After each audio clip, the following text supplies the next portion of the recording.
para hadirin yang dimuliakan oleh Allah Subhanahu wa taala. Al-Imam Al-Ghazali beliau menceritakan satu hadis riwayatnya Sayyidina Sufyan ibnu Abdillah. Suatu ketika Sayyidina Sufyan ibnu Abdillah ini datang kepada Rasulullah sallallahu alaihi wasallam. Kenapa beliau datang kepada Nabi? Karena beliau ini mengkhawatirkan tentang agamanya. Mengkhawatirkan tentang agamanya kalau ada satu amalan yang perasaan beliau biasa saja, ternyata amalan itulah yang akan menghalangi beliau masuk surga. Beliau khawatir jangan-jangan ada perkara yang sepertinya remeh, kecil, tapi justru itulah yang akan menjatuhkan, membuat beliau tersungkur di dalam neraka. Hari ini semua orang khawatir, tetapi yang dikhawatirkan orang pada hari ini mengkhawatirkan kesehatannya, mengkhawatirkan hartanya, masa depan dirinya, masa depan anaknya. Jarang orang yang mengkhawatirkan tentang agamanya. Hadirin yang dimuliakan oleh Allah Subhanahu wa taala, maka ketika beliau datang kepada Rasulullah sallallahu alaihi wasallam, beliau bertanya, "Ya Rasulullah sallallahu alaihi wasallam, ma aktsaru ma takhafu alaihi?"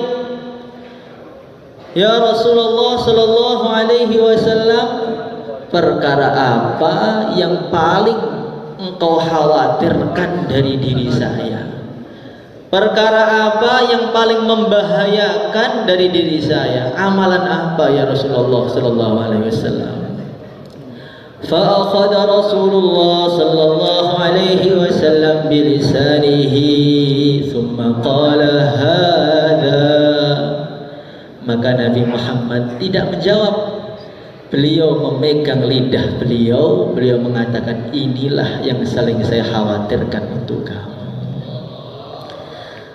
Beliau bukan mengkhawatirkan yang lain, sholatnya, ibadahnya, dakwahnya, tidak. Yang dikhawatirkan lidahnya. Satu anggota tubuh yang sangat kecil, tidak bertulang, tidak ada tenaganya, lemes, tetapi bahayanya begitu besar sekali.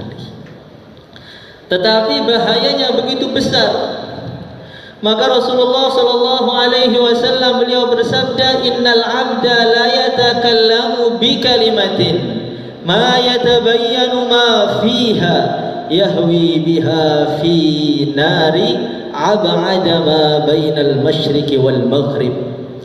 Orang terkadang dia berbicara satu kalimah, ma yatabayyanu ma fiha, dia tidak merenungi tentang kalimat tadi. Ngomong biasa, ecek-ecekan, gunjing dikit, fitnah dikit, kecil aja.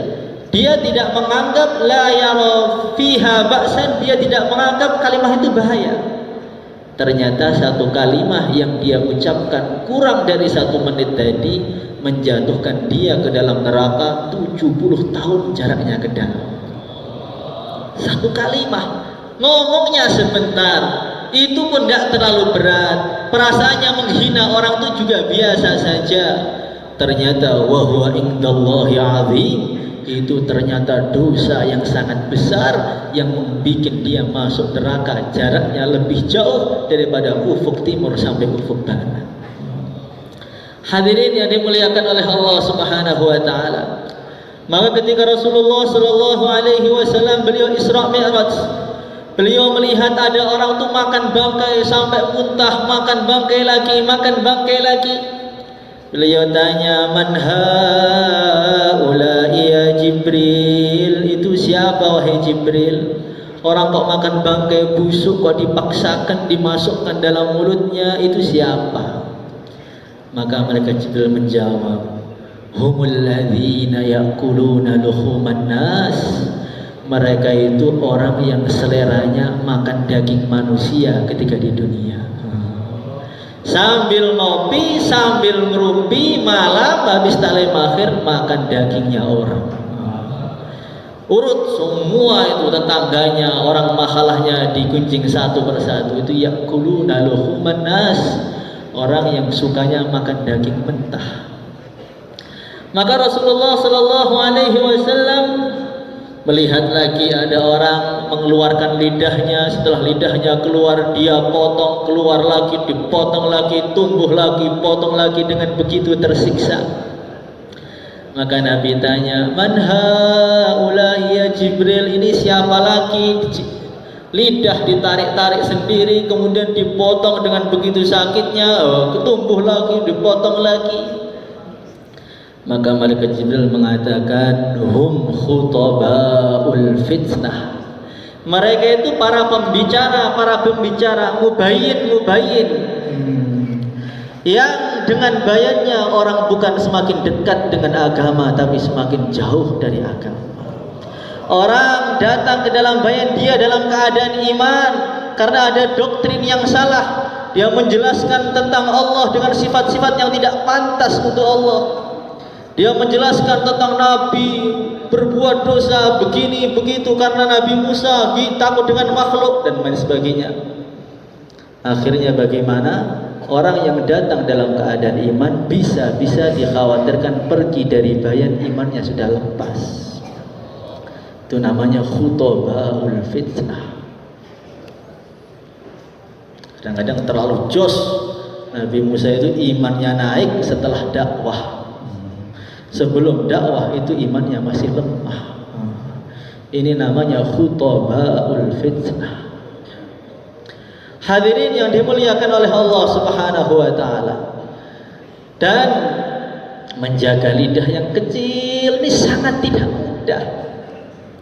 Sayyidina Yunus bin Ubaidillah beliau mengatakan, inni wajadtu nafsi tahtamilu mu'anata siyami fil harri syadidi bil basrati wala tahtamilu tarka kalimatin la ya'niha.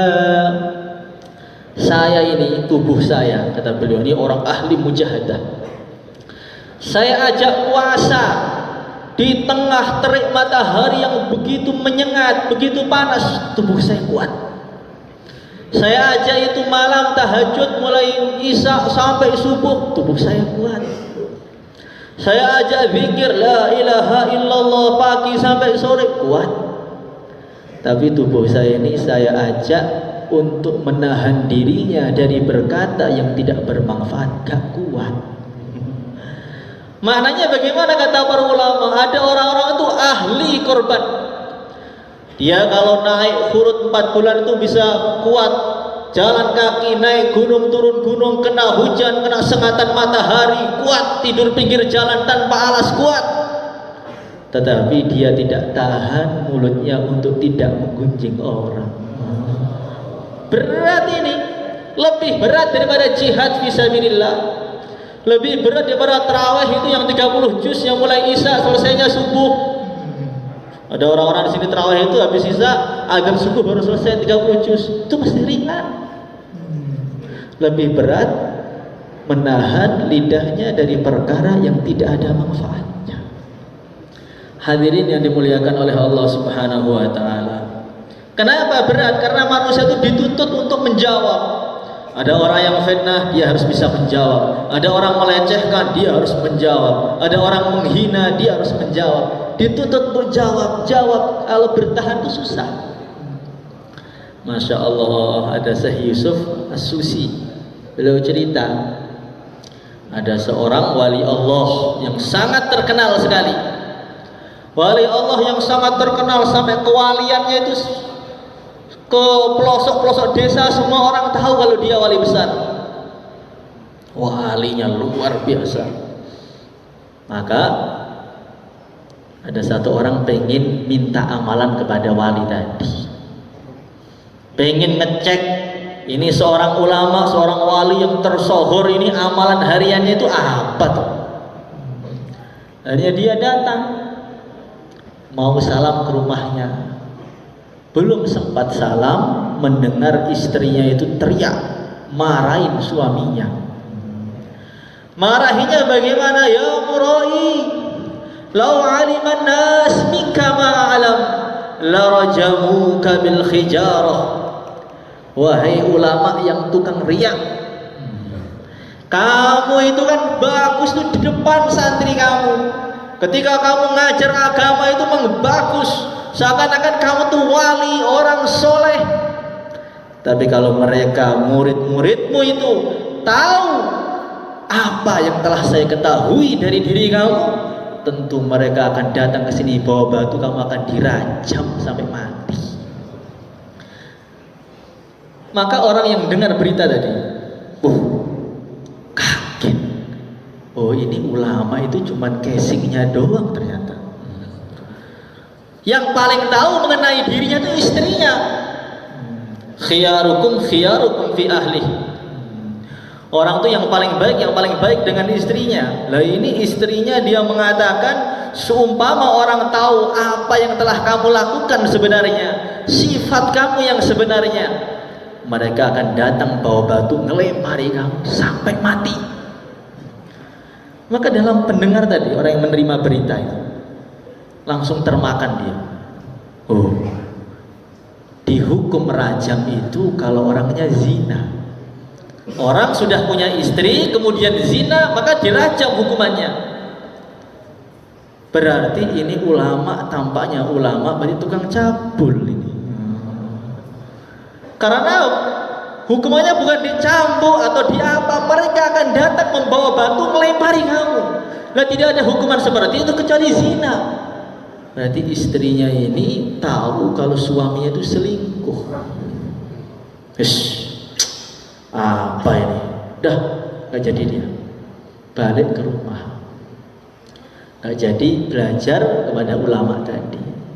Ketika balik di rumah, sampai di rumah dia istighfar, astagfirullahaladzim. Ini kan berita, saya belum ngecek sendiri. Dan beritanya itu lewat wanita lagi, sudah. Kenapa saya harus percaya dengan berita itu? Saya harus ngecek sendiri. Wes, berangkat lagi. Datang lagi, assalamualaikum. Yang jawab istrinya, waalaikumsalam. Bapaknya ada bu? Gak ada. Suami saya sedang nyari nafkah sana itu loh, nyari kayu bakar di hutan. Itu nafkahnya bolong-bolong terus. Oh, nyari di hutan ya. Dia datang ke hutan. Sampai di hutan kaget dia melihatnya itu. Ketika Pak Kiainya tadi sampai ke hutan, dia panggil, "Hei makhluk Allah yang ada di sini, saya butuh kayu bakar, kamu datangkan ke sini." Itu singa, gajah itu lomba-lomba khidmat kepada Pak Kiai tadi.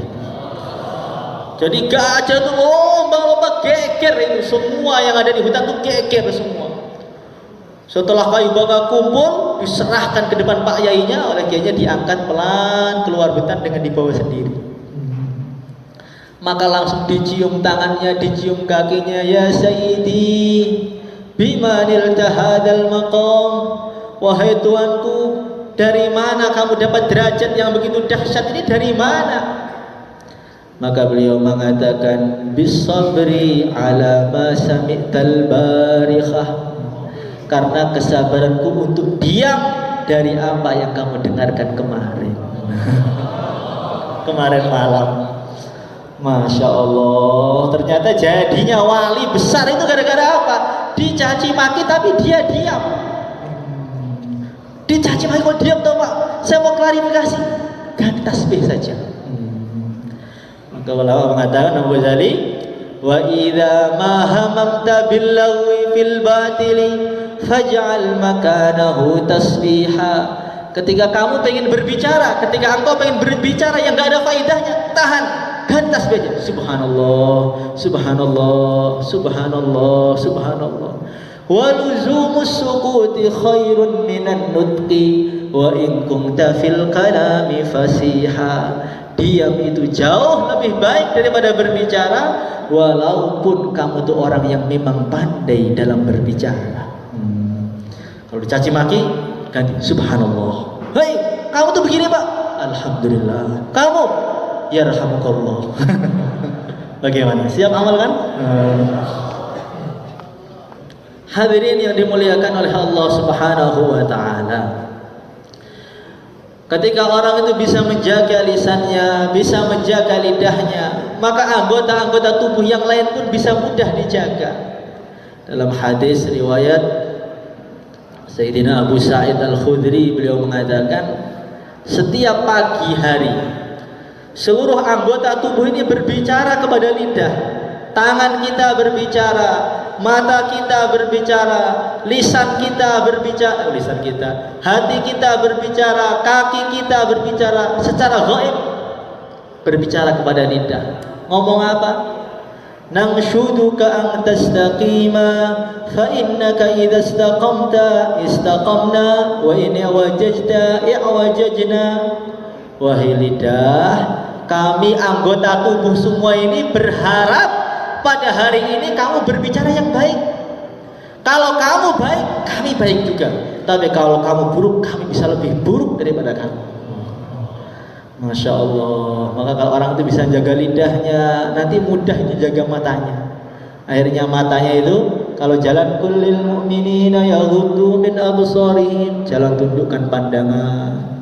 Ada orang tanya sama saya, Pak, kok susah sekali jaga mata itu, bagaimana toh Pak?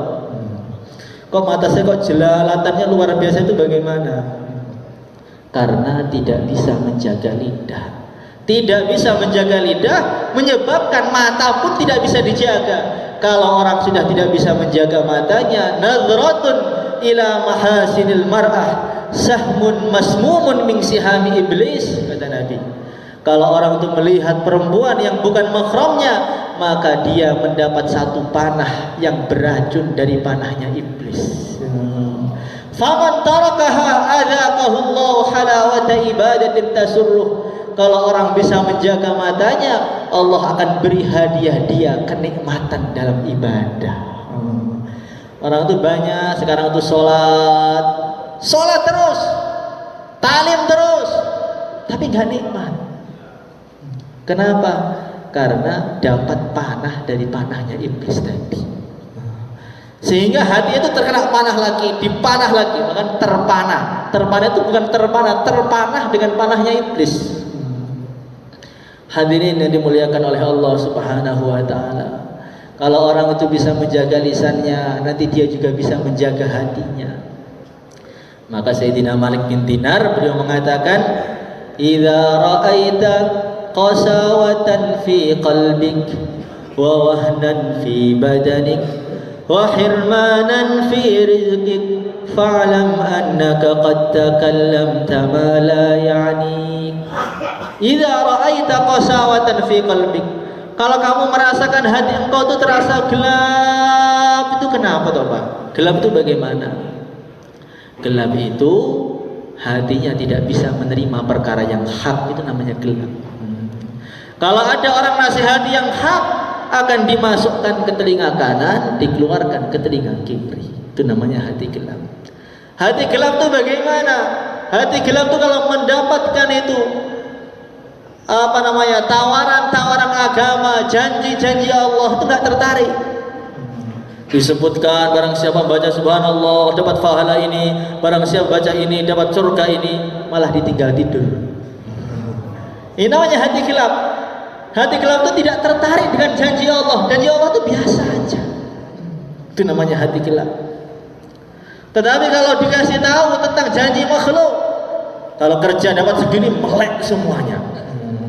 Tapi kalau sudah mulai innal hamdalillah, hadirin, itu sudah mulai iman kita ditingkatkan, langsung tidur. Itu namanya hatinya gelap. Hatinya gelap itu bagaimana? Hatinya gelap itu hati yang tidak pernah takut dengan ancaman Allah.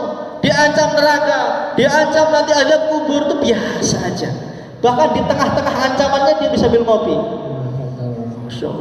Jangan Pak, itu haram. Nanti tobat gampang. Maka malaikat-malaikat itu aneh dengan manusia, itu aneh. Manusia itu aneh. Anak Adam itu aneh betul. Itu loh, disiapkan surga yang begitu megah setiap harinya itu, mereka itu nggak pengen. Di bawahnya tuh ada neraka yang begitu ngerinya loh, nggak pengen, nggak takut. surga juga nggak pengen, neraka juga nggak takut. Lah terus bagaimana? Masya Allah. Wa khirmanan fi rizqik, tubuh itu ngerasa berat. Masya Allah. Dengar azan tuh nggak bisa angkat kaki itu kayak berat. Kenapa itu? Fa'lam annaka qad takallamta ma la ya'nik. Banyak ngobrol ngalor ngidul yang gak ada fadilah dan gak ada pahalanya. Masya Allah. Maka kata para ulama mengatakan kalau orang itu bisa menjaga lidahnya dari perkara yang gak manfaat, ditahan. Nanti dia akan merasakan kejernihan hati. Kalau orang sudah merasakan kejernihan hati itu sudah gak bisa berhenti amal itu. Akan merasakan bagaimana rasanya nikmatnya sholat, akan merasakan bagaimana rasanya cinta kepada Allah. Kalau orang sudah merasakan cinta kepada Allah itu sudah dunia itu gak ada yang enak. Sayyidina Dhunnun al-Misri, beliau mengatakan, saya datang ke Makkah al-Mukarramah, ini ada orang badannya tergeletak kayak sudah jadi bangkai, banyak luka-lukanya, dia nangis terus, nangis gak henti-hentinya. Maka oleh Sayyidina Dhunnun ditanya, "Ma yubki, kenapa kamu nangis tuh, kenapa?" Dia mengatakan, "Ini asyikun gharib, saya ini nangis kangen, betul rindu pengen jumpa dengan Allah." Ada yang kayak begitu? Kalau orang sakit, Pak doakan biar panjang umur ya Pak ya. Kalau orang sudah asyikun gharib, orang kalau sudah cinta dengan Allah pengennya apa? Ketemu dengan Allah, ketemu. Maka dia nangis saking pengen ketemunya Allah tapi gak mati-mati. Maka Sayyidina Dhunnun itu kaget, saya juga kangen juga, saya juga rindu juga, nangis juga. Akhirnya ini nangis, pas terkencangnya nangis, kencang-kencangnya nangis, jantungnya itu pecah, langsung meninggal di tempat. Masya Allah, dia pergi cari kain kafan buat mandikan, buat ngafani, mau diurus itu. Nyari kain kafan, datang mau dimandikan, jenazahnya hilang. Dicari Masjidil Haram tuh puter 7 kali, nggak ketemu. Tanya ke polisi, nggak ketemu. Tanya kemana-mana, nggak ketemu. Maka terdengar ada suara tanpa rupa, Dhunnun, kamu nyari dia, nggak akan ketemu. Talabahu syaitan falam yajidhu, wa talabahu ridwan falam yajidhu.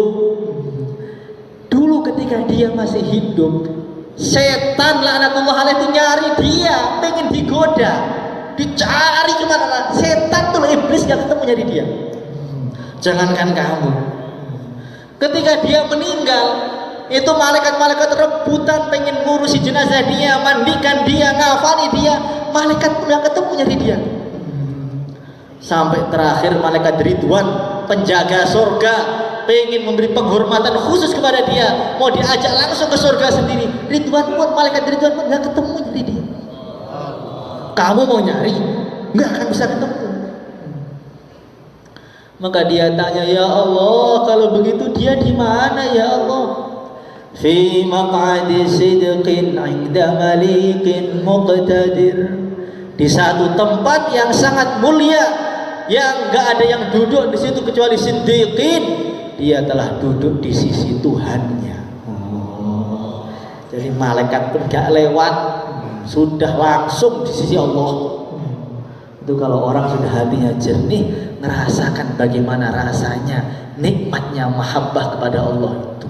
Wes, nangis, dan dunia itu gak terkesan. Ada orang mau ngomel, mau nyaci maki itu sudah gak ada, gak masuk belas. Karena dia sudah punya himmatun aliyah, punya cita-cita yang terlalu tinggi, yang beda dengan orang lain. Yang saya ceritakan kemarin itu, Masya Allah, Nabi Isa alaihissalatu wassalam, beliau itu jalan, dalam perjalanannya melihat ada anak muda sedang cocok tanam. Maka anak muda tadi bilang pada Nabi Isa, "Sal rabbaka ayyarzuqani mithqala habbatin min mahabbati." Wahai Nabi Allah, doakan kepada Allah, mintakan kepada Allah agar Allah memberi kepada saya ini sebiji dzarrah dari cinta kepadanya. Maka Nabi Isa mengatakan, "Innaka la tutiq." Kamu enggak mampu. Nisfa dzarrah. Kalau enggak mampu satu dzarrah, separuh aja. Separuh. Ya. Didoakan. Allahumma rzuqhu nisfa dzarratin min mahabbatik. Ya Allah, berilah rezeki kepada dia ya Allah separuh biji dzarrah dari cinta kepadamu ya Allah. Ditinggal pergi. Setelah ditinggal pergi, setelah berapa waktu yang lama, Nabi Isa melewati tempat yang sama. Ternyata bagaimana? Dia tanya kepada orang-orang, mana orang di sini yang kemarin dulu tuh, mana anak muda itu? Sudah gila ya Nabi Allah. Dia gila dan pergi nggak tahu kemana. Sejak kau doakan, saat itu juga dia gila dan dia pergi. Maka Nabi Isa doa, ya Allah, tampakkan kepada saya tuh ya Allah itu di mana, atau letaknya dia itu di mana. Setelah ditampakkan, dikasaf, kelihatan itu. Ternyata orangnya itu di atas gunung, sedang angkat tangan, bajunya sudah compang-camping, gak makan, gak minum, kena panas, kena hujan, gak berhenti. Ya Allah, ya Allah, ya Allah, ya. Pernah ngerasakan nikmat kayak begitu apa belum? Masya Allah. Maka Nabi Isa datangi. Ya fulan, ana Isa. Wahai fulan, saya Nabi Isa. Lihat saya. Terus dia, ya Allah, ya Allah, ya Allah, ya Allah. Fulan, ana Isa. Terus, ya Allah, ya Allah, ya Allah. Dibentak oleh Nabi Isa itu. Terus, ya Allah, ya Allah. Maka terdengar suara tanpa rupa.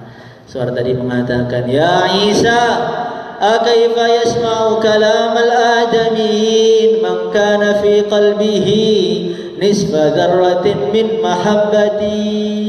Wahai Nabi Isa, bagaimana mungkin seseorang itu bisa mendengarkan kalamnya anak Adam kalau dalam hatinya ada separuh biji dzarrah dari cinta pada Allah.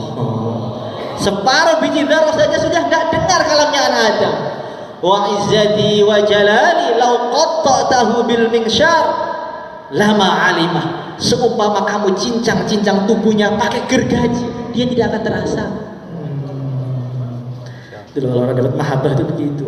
Kalau masih baper, udah nyaci maki pak. Oh, ini ada orang mencaci maki saya pak, menghina saya dikira sesat pak. Berarti masih belum cinta kepada Allah. Kalau sudah cinta itu kalamnya Adam tuh nggak dengar. Orang mau ngocehnya kayak apa nggak dengar, bagaimana?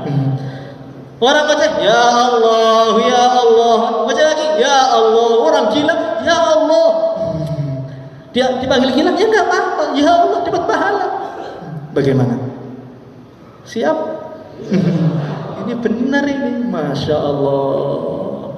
Kalau sudah seperti itu, Allah jadikan tubuhnya itu cahaya semua, lidahnya cahaya, mulutnya cahaya, tangannya cahaya, sehingga bagaimana dia belum ngomong orang dapat hidayah. Sekarang orang itu dakwah, ini orang kampung saya ini pak, Bani Israel semua pak, Fir'aun semua itu mereka itu. Kalau kita memang terang betulan, mereka itu akan mendapat cahaya dari kita sendiri. Jadi jangan nyalahkan orang, tapi nyalahkan diri kita sendiri. Hadirin yang dimuliakan oleh Allah SWT, itulah himmah aliyah itu seperti itu. Kita sholat, kita dakwah, kita berjuang, kita puasa untuk apa sih? Supaya kita masuk surga. Setelah masuk surga itu apa? Puncaknya surga itu apa?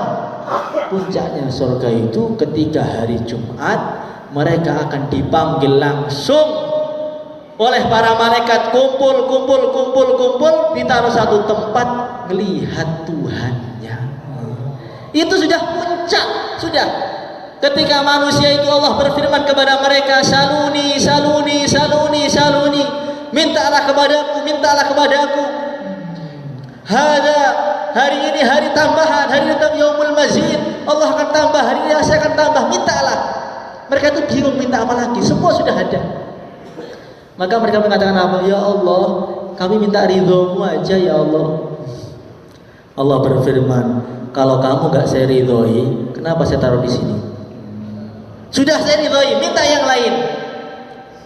Mereka doanya apa? Rabbi arini anzur ilaik, ya Allah, kami kalau boleh pengen melihat zat Engkau ya Allah.